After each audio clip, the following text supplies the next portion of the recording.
Hello, everyone. Hey. So it's another Britcent Podcast today that we are doing at this moment. Tom, first of all, how have you been? How's your day been? I'll begin with how I've been. I was a little ill yesterday, but thankfully it was short-lived, maybe just tiredness. So I'm better now. Today, my day's been a bit chaotic because I overslept, which is something I normally don't do. I overslept by about an hour and 40 minutes or so. So I woke up in chaotic state of mind, managed to get through my first few lessons. Sorry to Wendy for shortening our lesson, but that's life. Otherwise, it's been okay. How about you, Sam? How are you and how has your day been? Yeah, not bad, thank you. Quite a hectic day. Always. It's always a hectic It's your day. go-to adjective. It's been a busy day, but enjoyable day so far. We're actually doing this a little bit earlier than we usually do it, so it feels like a Friday. But it's not. But it's not a Friday. Alas. It's a shame. But I'm looking forward to the weekend. I'm looking forward to chilling out on Saturday, Sounds good. as I'm rather tired. But today we are going to talk about accents.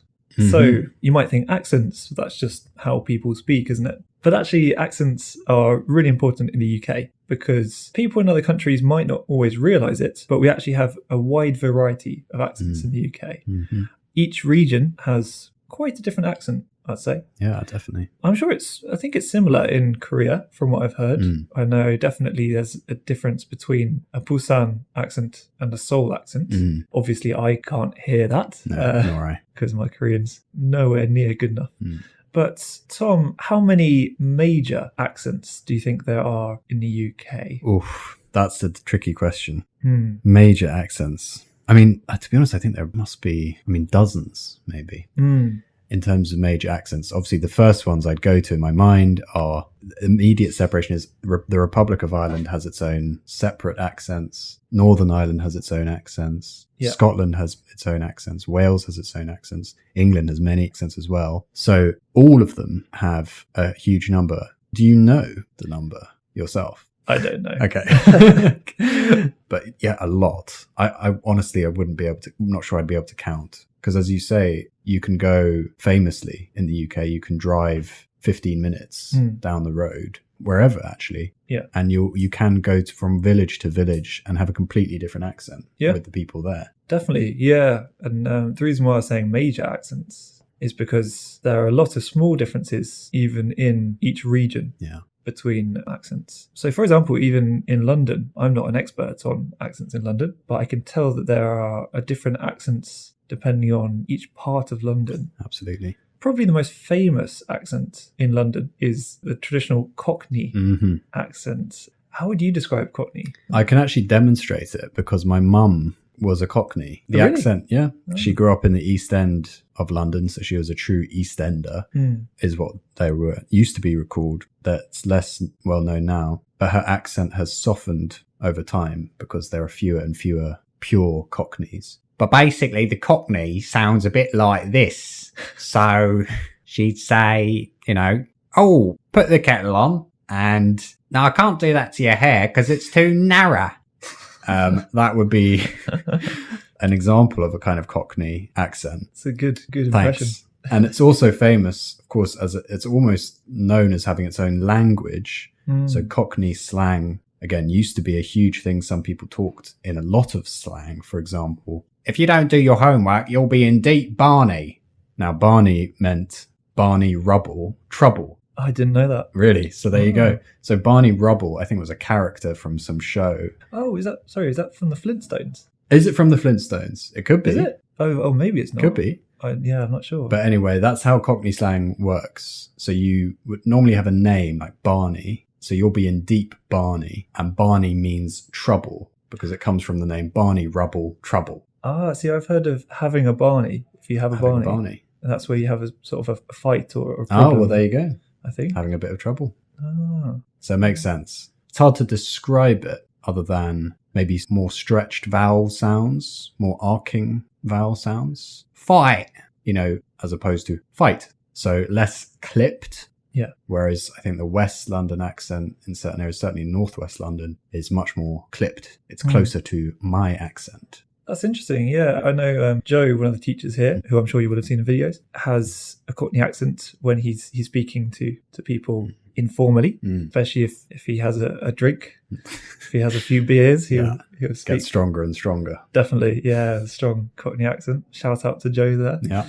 And his accent. How would you describe your accent? Yeah, that's interesting. So my dad grew up mostly in Essex. So that's the kind of accent he has. But he also grew up in Cambridge, which is where I'm from. So sometimes he sounds like he's from Essex. So, for example, if he's very annoyed at me, he won't say, "Oh, Sam." He'll say, Sam, you wazzick. It's like, you idiot. Yeah. But my mum grew up only in Cambridge. So I've definitely got, I think, quite a neutral Cambridge accent, similar to sort of a typical modern London accent.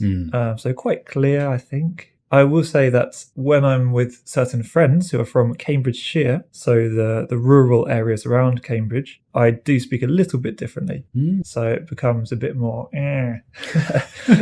so instead of saying Cambridge, you say Cambridge.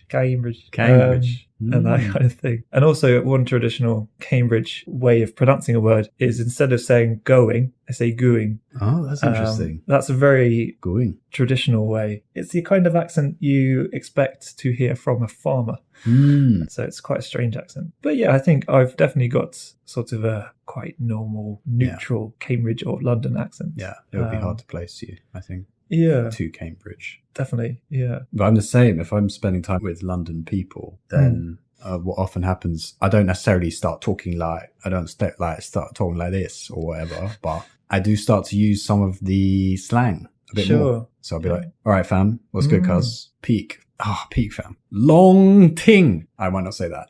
But basically, fam, cuz, bruv, which are all like family, cousin, brother, to just explain. It's like a term of endearment or affection to show you're like my brother, you're a friend. What's good means what's up, what's happening, how are you? Peak means like long. It's like, sucks. So when something's bad, it's peak. Yeah. And tiring. Sure. So it's like, I've got to work tomorrow, I'll peak. Yeah. But I don't tend to use that when I'm with non-London people as much. Right. Okay. So it does. Your accent does change. I'd say the words I use change a bit, and I probably do soften the consonants a bit more. I don't go full. I don't like completely put on an accent like this, but I probably do get a little more like get as opposed to get. So slightly softer consonants. I don't know if you do, but sometimes when I'm speaking informally with friends, especially friends from London, I'll sometimes drop the T sound, like you just said with get. Yeah. So the most common one is instead of saying water, I might say water. I need to get some water. Better, you might say better. Yeah, it's better. I guess we do that just because it's slightly easier to pronounce quickly. I think for us, maybe a sign of informality, being informal. And it's probably more common. That's the other thing. If you're out, the majority of people don't speak with posh RP accent. What would you say RP is? Or RP so actually, I did a good video on this, very good video, which you can all find on Britcent. It's to do with posh English and the RP accent. I'm sure you can all find it. It's a few months old now. I think the RP, it used to be known as received pronunciation, or it stands for received pronunciation. And it was a kind of pronunciation that was made famous by BBC newsreaders who were chosen in the past specifically for an accent that seemed very clear to the non-native listener. Yeah. So if they're talking about world news, it can be very clear for people to understand what they are saying. Whereas if you chose someone from, the West Country, it might be difficult for them to understand what the news is. Likewise, other places. So I think that's where the RP accent comes from. But that's changed again. I spoke about this a bit in the video because of a move towards a less centralized kind of news, where rather than just having all news people coming from London, it was more regional, and we'd have Scottish news presenters and Welsh news presenters, etc., other people from different parts of England and Ireland. That led to a change in the RP accent being the kind of dominant thing, I think. Yeah, and that was a strange thing. In the past, you would actually have people with an RP accent reading the news from, or at least about, other parts of the UK. Yeah. So you'd have a newsreader talking about issues in Wales, and they'd be saying, "Oh, today we'll be talking about Wales." Yeah. As opposed to, "Oh, look you, today we're talking about Wales." Yes. Can you do any of the accents of anywhere in particular? I can do. Oh, I can't say that. I can do a Brummie accent. Oh, that's good. Thank you. I was born around there. Oh, so, wow. Yeah, I haven't been there for a long time. So, yeah, that's a Birmingham accent, I should say. Yeah. Other famous accents, some of you might have heard. Scotland, one of the go-to accents for people to imitate is the Glasgow accent. Some of you, I know a lot of you like James McAvoy. Oh, yeah. And, he's from Glasgow, and he doesn't sound exactly like this, but there is a Glaswegian accent, which is very popular. And there's the Republic of Ireland, which might sound a bit like this. That might not be very good. I think Brian might not like that. And then there's the Northern Ireland accent. Again, this is a generic Northern Ireland accent. It's a bit harsher. Slightly harsher, slightly more nasal, but still quite specific. Yeah, one other thing which I always remember about the Northern Irish accent is that they don't pronounce the letter R, R, so R for red or ready. They pronounce it or. And so I had a tutor when I was at university, and in one of our seminars or classes, he asked us, because it was an English literature seminar, what is the significance or the importance of the letter or in this word? And everyone looked at him saying, the letter what? What do you mean, the letter or? What's that? And he said, the letter or. And they were saying, sorry, we don't know what letter. Is that a different letter? Made up letter. And they went, oh, you mean the letter R? And he was like, yes, the letter stupid. R. Yeah. So even with people from the UK, we do sometimes get mixed up. Absolutely. Yeah, that's a very important point. So, if you go to Scotland, you are just as confused. If you go far north and someone goes, me Michael McLaughlin, what are you doing here? Yeah, going to Angel Celtic, Northern Ireland, like that, then we are just as confused as you are about what they might be saying. I'm from the south of England, so they probably already don't like me. And so they won't help me understand what they're trying to say. And I'm not sure if it goes both ways, actually. I'm not sure if they can't understand what I'm saying either. Yeah, it's hard to know, isn't it? Accents are also affected by, I would say, class. So class is something that is still quite important in British society. It's still a big part of it. And so it's traditionally called the British class system. Well, how would you summarise the British class system, Tom? That's a great question. Someone else. It's something that has evolved, certainly, over time. We tend to separate the classes when we're talking about them still into working class, middle class, and upper class. And then in each of those, it has separation. So you have the lower middle class, the upper middle class, etc. It's not just to do with money, though that is often one of the biggest things. So the upper class, people think of the royalty and landowners. The middle class are often considered the sort of professional classes. So that's where you have doctors and teachers and nurses, etc. And then the working classes traditionally would be the more manual labourers, factory workers, coal miners. But as our production capacity in the UK has gone down to sort of almost zero, we produce so little and we have so few factories. The working classes, it's still the same generations of people in many ways who are working class. There's been a change in the social mobility. So many people who would have been in the proper working classes in the past, like in the 80s and 70s and previously, have moved up into what we would call the lower middle class. Again, not necessarily hugely wealthy, but not having the same kind of class identity as they had in the past. So we used to have a very strong union culture. Yeah. I'd still say money is important. There are people who define class in different ways now. Some young people have been trying to say that many young students should be thought of as working class because they're in debt, they can't afford to own homes, they don't own property, etc. But other people would say the class is more to do with your upbringing, your family, where you come from, etc. It's not just a simple thing like money. Yeah, I think that's a good description, really. I think, like you said, it's not just about money anymore. Well, not all the time, anyway. So you do get some very rich people For example, Alan Sugar, who's one of the richest people, I think, in Britain, businessman, and he still has a working class accent, and you can hear that when he speaks. And he would probably still call himself working class, even though he is one of the richest people. Yeah. And I think it's also true that generally working class people traditionally have a stronger regional accent.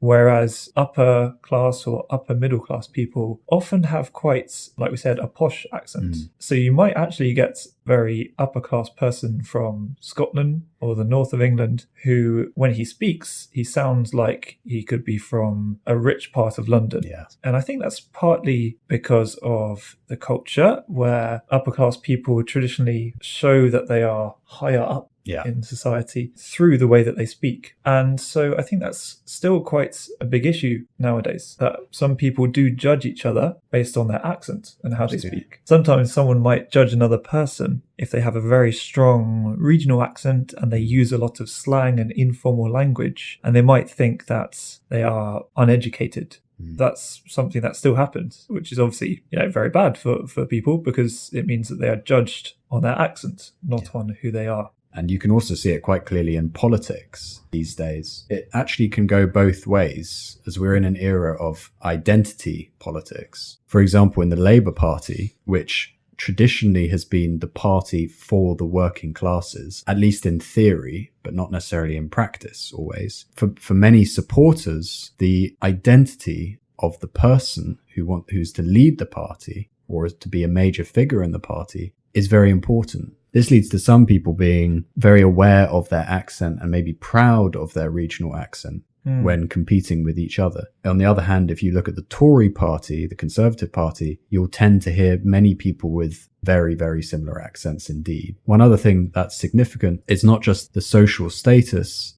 that the people desire, but it's also the fact that they send their children to private schools and state schools and in certain places. So private schools are often in a they're often in a sort of isolated environment.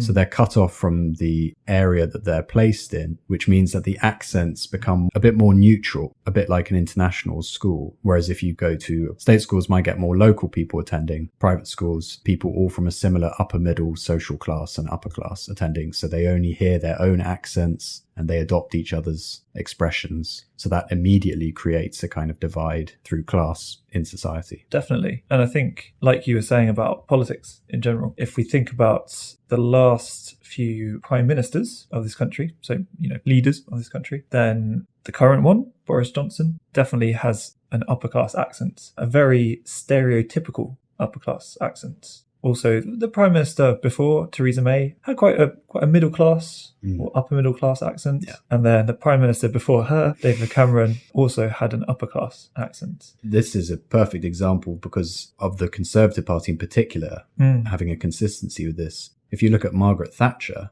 of course, one of our most famous prime ministers historically, she actually came from, I think she would say, a working class background, possibly a lower middle class background. And she actually had accent training to change her voice, to make her appeal more to the Conservative voters or the people they thought would vote Conservative, and indeed the members of the Conservative Party. So the voice was a huge thing for her as a sort of symbol of your class. Definitely. I know quite recently there was Education Secretary, or I should say Shadow Education Secretary for the Labour Party, who were not in government, and she was actually criticised and chastised for having basically an uneducated way of speaking, people thought. Her name was Angela Rayner, and they thought, if she wants to be Education Secretary, why can't she speak properly? Yeah.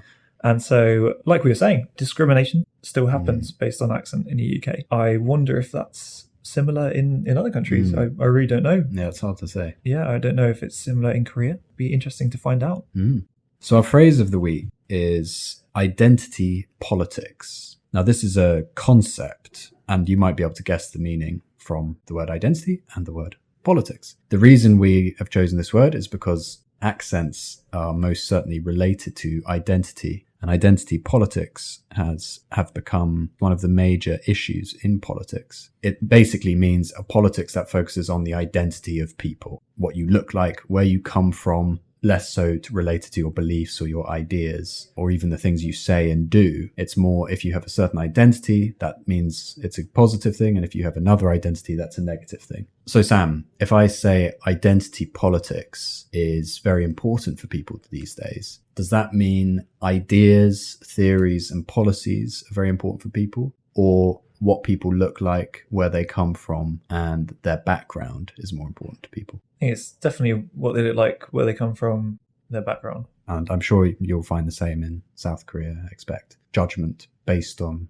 identity as opposed to content of character, to use Martin Luther King's expression. Gonna say.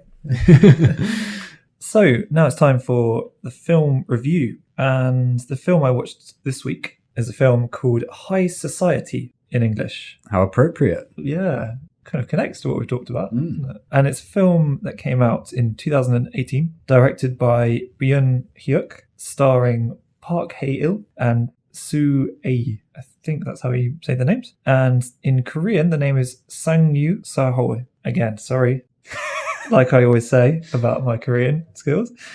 So this is quite a different film to the other ones that I've talked about before, in that this was a drama or thriller film. More of a drama, I think. And it's all about two people, a married couple, and how they want to enter high society. And so that basically means the upper middle class or the upper class, like we were talking about. And so they are both very desperate to enter high society. One of them tries to enter high society by becoming an art director at her work, and the other one tries to enter high society by becoming a politician. It was quite interesting to see how people sort of act in conversation with each other at dinner parties and places like that in Korea, because I don't know much about that. And so that side of it was really interesting. There was also quite a lot of sex. It was nice, quite racy. The bad things about it, I would say, are that it is sometimes a bit melodramatic. That means a bit too dramatic, sort of for no proper reason. And also some of the dialogue, some of the things they say in the film, I felt could have been better and could have been more eloquent. Obviously, it's difficult because I was watching it with English subtitles, so I can't exactly know what it's like and what it's like to see in Korean. But it was still an interesting thing to watch, and I'd recommend it if you want to see what a certain part of Korean society is like. And let us know in the comments if the film is faithful to that part of Korean society. What did they get right? What did they get wrong? We'd love to hear from you. So now we're going to talk about some of the comments that you have left on our last podcast video. So we've had a lot of comments, especially on the YouTube video. And we've just chosen one or two to mention in particular. So the first one is from Hiram Kim, who said, "I really like this podcast!" Exclamation mark. Thank you very much. Exclamation mark. Yeah. Double exclamation mark. So thanks a lot, Hiram.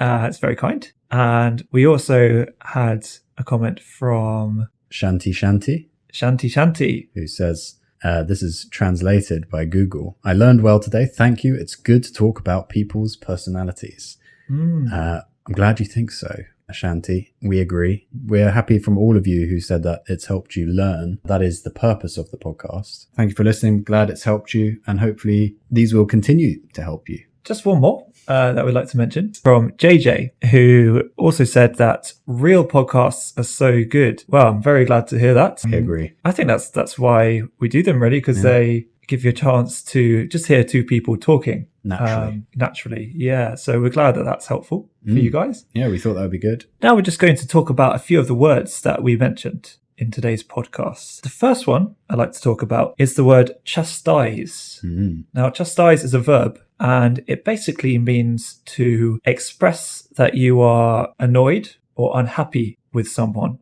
It's quite a formal word, and so you probably wouldn't use it that much if we're talking to our friends, but it's still useful to know. You can especially use it when you are discussing how someone was told off. If someone expressed that they were annoyed at someone else, you might say that they were chastised, or she chastised him, or he chastised them. Tom, if I chastise you for making a noise, would that mean that I am saying, well done, Tom, good job for making a noise? Or would it mean that I am expressing that I think it is annoying and that you should stop? It would be the second one. You're expressing that you're annoyed and that I should stop. So the expression I chose is social mobility. Again, this is a kind of concept. It comes together and it basically means the movement of individuals, families, or households, or other categories of people within social classes in a society or social groups in a society. So it's, can you move up or down? So when people say we need more social mobility or more opportunities for social mobility, it means that people from poorer backgrounds might be able to move into a richer class of society. It's a controversial topic. So Sam, if we live in a society where people cannot escape their social class, and whatever class you're born into, you will stay in for the rest of your life, is that a society which has social mobility or which doesn't have social mobility? It's a society that definitely doesn't. Absolutely. Spot on. Great. Well, thanks so much again for listening. Thank you, Sam. Sorry? Thank you. Thank you very much. We hope that we've given you a bit of a view into what accents are like in the UK. Have a lovely week, and we'll see you, or you'll hear us, next time. Also, please let us know in the comments what your favourite accent is from Britain or Ireland. We'd love to hear. Take care and speak to you very soon. Bye-bye.